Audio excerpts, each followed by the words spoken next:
Hello and welcome back to Bookish, and welcome to the perfect storm of BookTube events and reading and calendar days, etc. It's the start of the month. Today is April the 1st, which is April Fool's Day, and I'm definitely the fool. You'll be seeing this video, the earliest you can see this video is on April the 2nd, and this will be my Saturday Hodgepodge for this week, but really what it is just kind of like cramming all the big things that come together at the beginning of this month into one video. And I can tell you up front, I lack the organizational skills and the work ethic necessary to make this work well and smoothly. So, you know, just expect it to be kind of a mess. So I am going to provide timestamps so you can skip to the parts you want. There are three big topics in today's Saturday Hodgepodge. One, I will be sharing my judging results from the BookTube Prize. I judged the nonfiction Group B, I'll be sharing that. I will be sharing a wrap-up of my March Mystery Madness reading and other reading, and then my TBR, or my pile of possibilities for April, which will also include some BookTube Prize reading and some other stuff. So there'll be timestamps more or less starting now. So this I'm going to talk about the BookTube Prize and the BookTube Prize judging. So like I said, I had BookTube Prize Nonfiction Group B. Yes, Nonfiction Group B. And when I saw my group, I have to be honest with you, I was kind of a little bit disappointed. After looking at the list, I realized there was an Olivia Lang book here, 3 memoirs, a work of history, and then a work of nature writing. And of all those, the work of nature writing was the one I was most excited about, and that may in fact tell in terms of you know where I rank the book. So you know, for whatever it's worth, and you can take this as me being unobjective if you want to. For whatever it was worth, I went into the judging with a little bit of a negative attitude. I think I've said this on my channel before, memoirs usually don't work for me on a really important level. They very rarely kind of just reach out and grab me. I have, you know, judged nonfiction in the BookTube Prize for several years, and I have ranked some memoirs relatively high, but, you know, they just really aren't my thing, and I think part of the reason for that will become evident as we go through the judging. So I'm going to just talk about the books in the from lowest to highest, and save the book I ranked highest for last. And I've already watched this morning a lot of people doing these BookTube Prize judging videos, and they offered incredibly brilliant insights into the books, whether they liked them or not. And I can't promise you I'm going to do any of that. I just hopefully give you a taste of what I thought about the book and why I made the decision I made. So at number 6, I have Olivia Lang's Everybody. I believe the subtitle is A Book About Freedom. So I've read 2 other Olivia Lang books, Lonely City and A Trip to Echo Springs. I really liked A Trip to Echo Springs. Lonely City I thought was very good, and if you don't know Olivia Lang, you probably should. I think you can find books that are well worth reading. But what she does is she hits upon a topic. It can be a cultural topic, it could be something personal to her, and she writes about it, she researches it, she writes about it, and she like blends that with her own life story, her own experiences. And that can be incredibly effective and good, or it can just kind of leave you, I think, or leave me at least, I think, feeling a little bit, you know, confused. And to be honest with you, this was, I think, the second or the third of the BookTube Prize books that I read. No, it was the first, actually, the BookTube Prize books that I read in my group, and I almost immediately forgot most of what it was about. It centers on the work of a psychologist named Wilhelm Reich. Reich worked with Freud, and then he and Freud have a split, and essentially what Lang is focusing on here is Reich's belief that body and mind were connected, that you couldn't be mentally healthy, or that your body actually kind of stored or held in some of your mental health, emotional issues, and that to be truly happy, you had to kind of get in touch with both. You had to like free your body, literally free your body from the mental constraints you put on it, and then that would help you free your mind from the psychological strain anyway. It's a fairly long book about the ideas primarily of a man whose ideas had been thoroughly discredited. Wright came up with the idea that there was this gas he called orgone gas, which was kind of like I guess like a positive energy gas. And you may be familiar with Oregon and Reich through the Oregon boxes, which are these kind of storage containers or amplification things you're supposed to put yourself in from time to time, and then you would be surrounded by this Oregon gas and it would make you better. I mean, just really kind of crackpot stuff like that.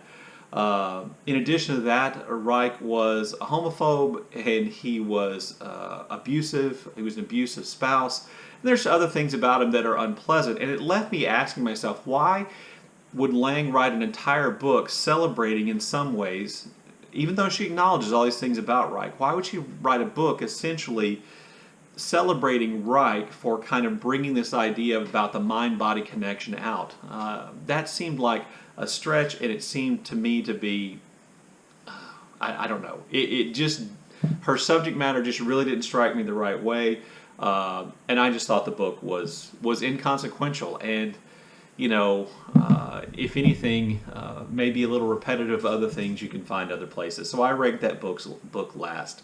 The book I ranked fifth was These Precious Days by Ann Patchett. This is a collection of essays that Ann Patchett wrote and then obviously collected in this book. And I will say that Ann Patchett, I think, is a very good writer. She can write some lovely sentiments. She can capture emotion very well in what she's writing. But most of these essays are about her and about her life and her marriage and her family and her education and her bookstore and the things that she's done. And as I was reading it, and this is the problem I have with all memoirs, as I was reading it, it started to feel like, you know, this is the Ann Patchett kind of, look at all the good things I've done, look at the amazing life I've led, look at how nice a person I am. And that's not really her intent, but it just felt that way. And so, you know, there are only so many times you can read about the big house she lives in, a house so big that they have a basement floor which they can essentially let people come live in and not even be aware they're there. Or her husband's problem in settling on an airplane. Or her husband's, you know, how scared she got because her husband, who was flying his airplane back from somewhere, went missing temporarily. Or, you know, how lucky she was at the Iowa Writers Workshop to be in kind of the elite group. Or, you know, how cool it was to go to the American Academy of Writers and get to sit next to John Updike while he, you know, made, you know, kind of questionable comments about the attractiveness of other female writers and wondered if he should get to kiss them or not. Anyway, it just felt a little bit like, I don't know, it just felt a little bit like Ann Patchett saying, hey, look at me. And I guess all memoirs are like that, but this one just really, really rubbed me the wrong way. Having said all that, I will tell you that I think Ann Patchett is a lovely person who does great things. I just didn't want to read about all of it, and maybe that's just me, and maybe because of the time period we're living in and things that are going on, reading about, you know, the things that she did and some of the problems that she had seemed relatively inconsequential. So the book I ranked fourth, and this is always where it gets tough, you know, the difference between your fourth ranked book and your third ranked book. The book I ranked fourth is Smile by Sarah Ruhl. And Smile is essentially a memoir of playwright Sarah Ruhl's experience with Bell's palsy. Now, if you know somebody who has Bell's palsy, particularly a woman, my sister had Bell's palsy in high school. Unfortunately, it mostly cleared up. You know how kind of devastating this can be. You literally can't smile, and even though, you know, I being a little brother and not necessarily a nice little brother, had nowhere near enough compassion for what my sister was going through, Ruhl really makes you understand exactly how, you know, devastating Bell's palsy can be. Bell's palsy, half your face essentially just doesn't work. You can't smile. It can affect how you speak and all kinds of things. And she really does a great job of going into all the ways in which having Bell's palsy kind of affected her mentally, affected her socially. It had coincided with her giving birth, and it's just really good and tender. And you would think, well, didn't you just say, you know, Ann Patchett's essays were about inconsequential things, and surely there were things, this woman, you know, losing control or not being able to control half her face, and there are, and she acknowledges that. But she does such a great job, I think, of connecting the speech, the inability to smile, the compensation she had to make, all the ways in which women are judged based on their appearance. Also, some really good stuff about the way in which doctors, male doctors, treat women and how seriously they take the things that women tell them. She, I think, has experienced at least one case of actual malpractice, and so I thought that was really good. And so of all those first three books, this one to me was the best, the one that spoke to me the most, the one I thought was most effective and most powerful. I ranked it fourth instead of third because I felt like at some point she was kind of padding it out by talking about things which were not necessarily on topic. I felt the book had a little bit of padding to get up to around its, I want to say 225 pages. So that leaves me then with the top three books.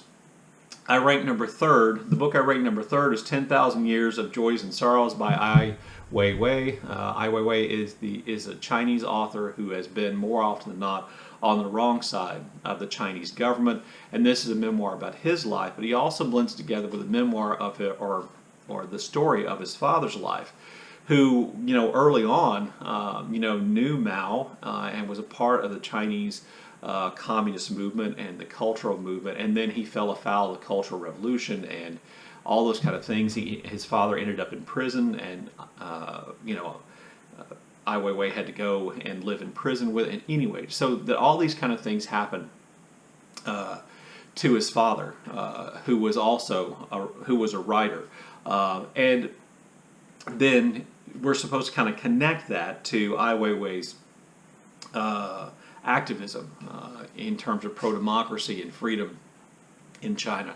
I have to tell you that part of my problem and part of the reason why this book ranked third is because the section, which is the first half of the book, about his father's struggles, I thought was too long and too intricately told in terms of history. If that book had been written just about his father on his own, it would have been an interesting history.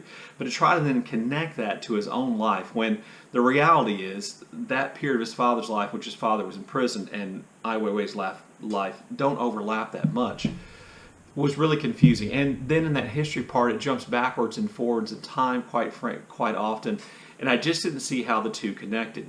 I thought the second half of the book about Ai Weiwei's life and his activism and his art and all those kinds of things, I thought that was much better. And I thought that was interesting. And I think the book was somewhere around, I want to say it was around 400 pages. I think a 200-page book about his dad, a 200-page book about him would have been just fine and interesting and important. But by trying to blend them together, I felt like it just kind of, to me, it just didn't work that well. Having said that, I do think the book carries some weight. It does give some real insight into life in China and the way in which Mao's government treated people and all the kind of horrible things that could happen to you. And it gives some great insight into how a lot of those things can still happen in modern day China because they've happened to Ai Weiwei. And so for that reason, I ranked this book third. I just thought it carried some real kind of weight in terms of its importance. So that's the book I ranked third. The book I ranked second was Nuclear Folly by Sergei Plokhy. This is essentially a history of the Cuban Missile Crisis, and it's an excellent work of history. It is, if you were to pick it up and read it, I would say it leans towards the academic side of a work of history, a little bit away from the popular side, but it's not so academic that you couldn't read it if you're just a consumer of popular history, but it is very academic. And the book is very good. It is a very, very good work of history. Plokhy writes well, his book is organized well, it contains incredible information that probably you didn't know about the Cuban Missile Crisis, and it brings a lot of things to light that I didn't know, and history is my subject. And so in all those ways I thought the book was good, was really, really good. And it's close between Nuclear Folly and the book I ranked number one is relatively close, but just a couple of things about Nuclear Folly that caused me to kind of downrate it. And other people may think that these are its strengths, but for me, these were things that just went on too much. Number one, it's repetitive. Oftentimes, he will repeat a piece of information really just a few pages later, and I think at some point that becomes insulting to me as a reader that he doesn't think I won't remember. what he just said. That bothered me. And then, to be honest with you, the level of detail here is so over the top. I mean, we literally get to know the name of the ship captain whose ship carried some of the nuclear warheads from Russia to Cuba, and the route they took, and we get insights into how they feel, and we get, the testimony of, individual soldiers, and we know all their names. At one point, he tells the story about the general that Khrushchev sends to oversee the installation of these nuclear missiles. We learn that his wife was dying of cancer. The general went anyway. Khrushchev promised to go to her funeral if she died, take care of things. He didn't, and how it just gets to be kind of too much. What I wanted to know was what Kennedy was doing, what Khrushchev was doing, how that looked on the ground, and you get that. But it's also, I think, kind of buried a little bit to me under the level of too much detail, and I speak to you as a person with a history background. So that leaves me with the book I rated number 1. The book I rated number 1 was Islands of Abandonment by Cal Flynn. Islands of Abandonment essentially is nature writing, and unlike most, I think, nature writers who go out and try to find the most beautiful places in the world, Cal Flynn went to desolate places that had been severely damaged by man's intrusion, places where there were chemical spills, places where things had gone, environmental disaster places that had been more or less turned into places for human beings that have now been abandoned in nature. And Flynn writes beautifully about those places. And sometimes I felt like this is really just an issue I have with nature writing. There are only so many times you can describe the trees and the sky and the wind, and it just starts to become like, it seems repetitive to me at some point. But more often than not, she is able to evoke these places she goes to, whether it is a neighborhood along essentially the line of demarcation in Cyprus, whether it is an island in Scotland, whether it is a place where they burned chemical weapons after World War I. Wherever it is she goes, she does a great job of describing it. And one of the things that made me really like the book, much more than even I anticipated, and this is the book I was most interested in, was it kind of gives a sense of hope about the future. Now, we live in this age in which climate change and climate disaster is already unfolding. And it's possible these climate changes will make the planet uninhabitable for human beings. But one of the things that's hopeful about the book is that she's able to explain and give examples of how the planet itself, how plants and animals adapt and learn how to, live, process, thrive, reclaim these places where human beings have done damage and then abandoned those places. And I just thought that the writing was beautiful, and I thought the stories were moving. There were some sections where I just thought, okay, that you've done too much, you've gone too far, this seems a little outside your thesis. But for the most part, I thought the book was great. It gives hope about the future of the planet, if not necessarily hope for humanity, without being unrealistic, without saying that we don't. The book doesn't say, hey, don't worry about climate change, plants and animals, and we will adapt fast enough for it to be okay. It doesn't say that. It does say that plants and animals will adapt, and the planet will continue on, and that life's a little harder than we think it is, even if that doesn't include human life. Anyway, there you go. There's my BookTube Prize Nonfiction Group B rankings. So that's the end of this section, and we're going to go on to the March Mystery Madness wrap-up section now. So March was March Mystery Madness, and of all the March-related BookTube events, I decided to really focus on March Mystery Madness. Now, that focus was somewhat affected by the fact I had to read 3 BookTube Prize books, and the BookTube Prize books I read in March were Nuclear Folly, Islands of Abandonment, and 10,000 Years of Joys and Sorrows. Those ended up being the 3 longest BookTube Prize books. I'm also still involved in that huge group buddy read of James Baldwin's, a collection of James Baldwin's nonfiction called The Price of the Ticket. We should finish up by April the 10th. This week we should be somewhere around page 600 or so I'm looking forward to getting to the rest of those essays. It's been a great reading experience, but I read this month probably 400 pages of that book, and then I also managed to get in 5 mysteries from March Mystery Madness, and that's kind of what I want to focus on with this wrap-up. So the first mystery I read was Whose Body, the first Lord Peter Wimsey novel by Dorothy L. Sayers. It introduces Lord Peter Wimsey in a mystery in which there is a body that can't be identified and a body that's missing. And I talked to some people, or some people left comments when I talked about this this mystery before, that they just really didn't like the way the writing was. They couldn't necessarily, the way the dialogue worked and the way Lord Peter Wimsey operated and was portrayed, they found to be somewhat irritating. It is a style thing from the 1930s or so in terms of the writing, but I really liked it. One of the things that I really like about mystery novels is that connection to the character. For me, in mystery novels, what keeps me reading a mystery novelist, whether it's Ian Rankin or P.D. James or Arthur Conan Doyle, what keeps me reading is, do I like the detective? Do I like the character who's going to be repeating? And if so, then I keep reading them. And so in a weird way, the plots of mysteries are not necessarily a thing that compels me. It's those characters that appear in mysteries. And so for me, I will go on reading more Lord Peter Wimsey novels by Sayers, because I really liked Whose Body. I also did a buddy read with Marilyn Maya Mendoza, the baby boomer booktuber. This month we read Endless Night by Agatha Christie, and what a great buddy read this was. Maya is just knows a lot about Agatha Christie. She has such an enthusiasm for books and for mysteries, and she and I kind of share something in common in that we don't necessarily try to figure out exactly who did it or anything like that. It's not that we don't have ideas, but we're not obsessed with trying to track down all the clues. We just like for the book to unfold and let it happen. It's kind of escapist literature, and Endless Night had kind of a big wow reveal in for me, which I didn't see coming, and Maya did, and that was a great reading experience. That was my second Agatha Christie novel that I read in my life, so it was great to buddy read that one with Maya. I read the first one I read, Crooked House, I buddy read with Britta, and those buddy reads just made the mysteries so much better.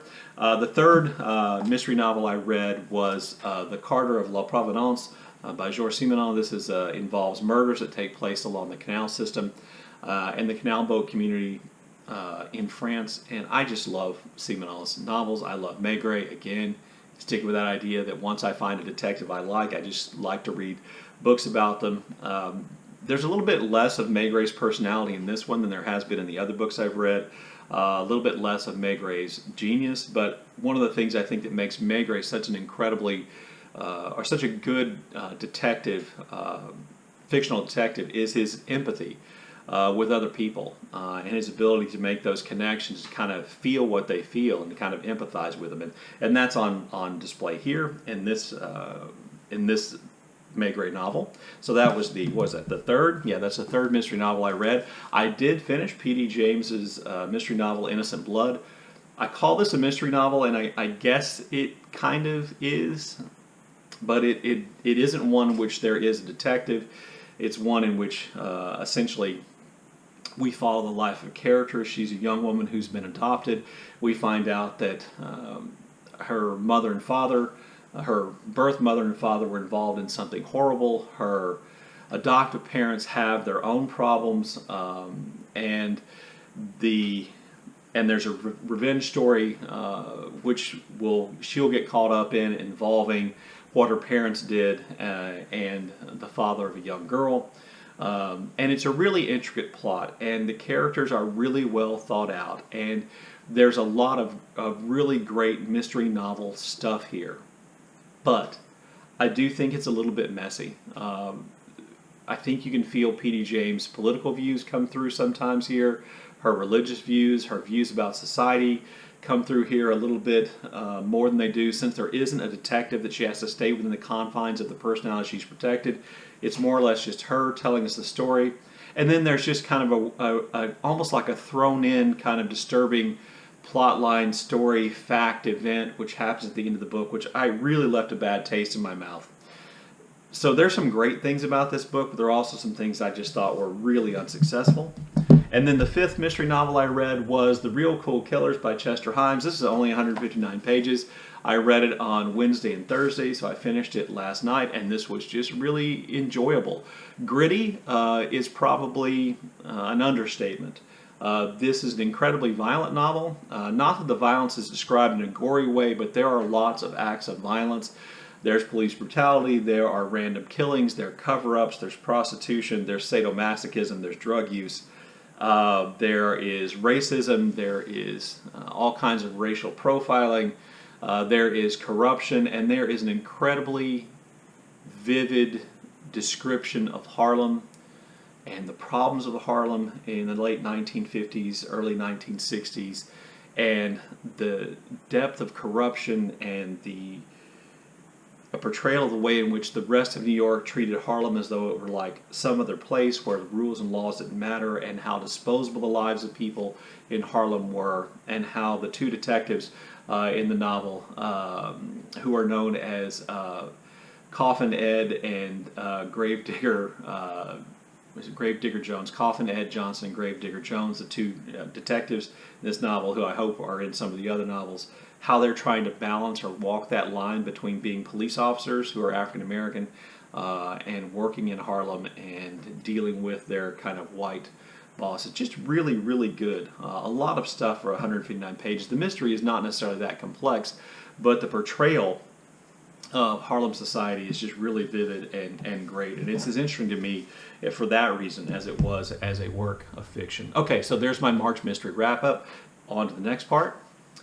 So this part is going to be my April TBR. I probably should just call it Pile of Possibilities. So at the top of my list of my April TBR, a book I'm for sure going to read. It's not a possibility I'm going to read it, and that's A Clearing in the Distance, Frederick Law Olmsted and America in the 19th Century by Witold Rybczynski. This is a buddy reading I'm going to do with Margaret Pinard. I talked about this book, and I suggest we buddy read it, and we're going to do that this month.